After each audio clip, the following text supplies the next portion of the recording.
Hey guys, I'm here today to show you Alienware's Alpha gaming PC, or a console as they call it.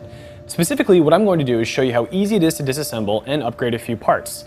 I'm going to show you how to upgrade the CPU and the hard drive, but I'm actually going to replace the RAM since that's probably the easiest thing to show off.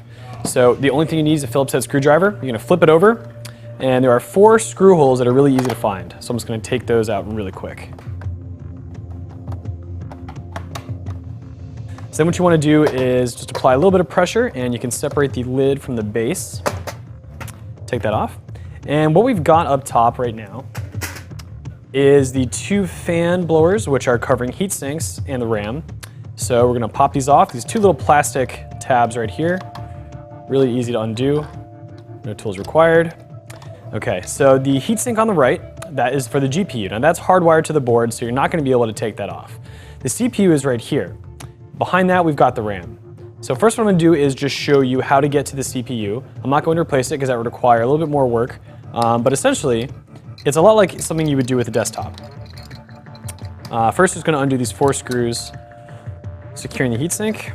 Now typically when you're replacing a CPU, you would need to clean the thermal paste off of the heatsink before putting in the new processor. All right?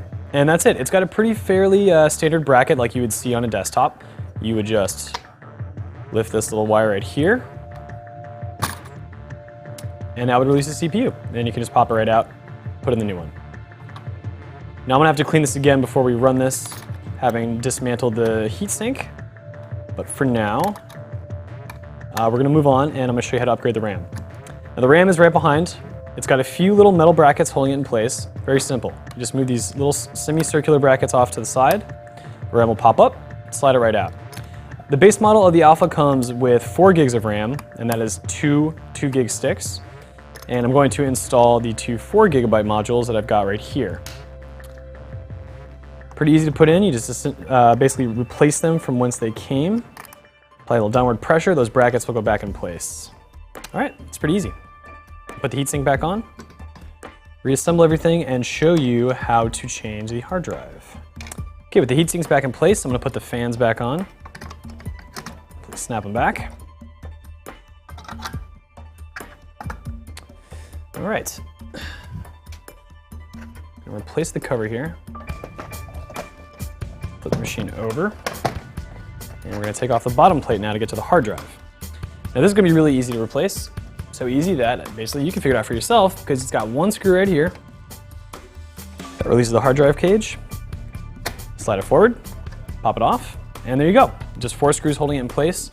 Any 2.5 inches drive will do, hard drive or SSD obviously. Once you put that in there, slide it back on, resecure the screw,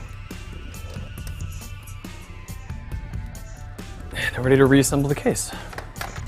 So even though we didn't actually replace every part inside of this, it's fair to say that you could replace everything in about 15 minutes. I mean, that's one of the great things about this. You know, a lot of PCs are interchangeable, but a lot of small PCs like this have a lot of proprietary parts, but Alienware has done a good job of making it available for consumers to upgrade. Of course, you can also spend upwards of $900 or more on your Alpha and get better components. We're going to be running this system through its tests, upgrading it with all the various parts to change, through each model of the system. So stay tuned to GameSpot.com for more videos. And if you have any questions, be sure to hit me up at PCBrown on Twitter.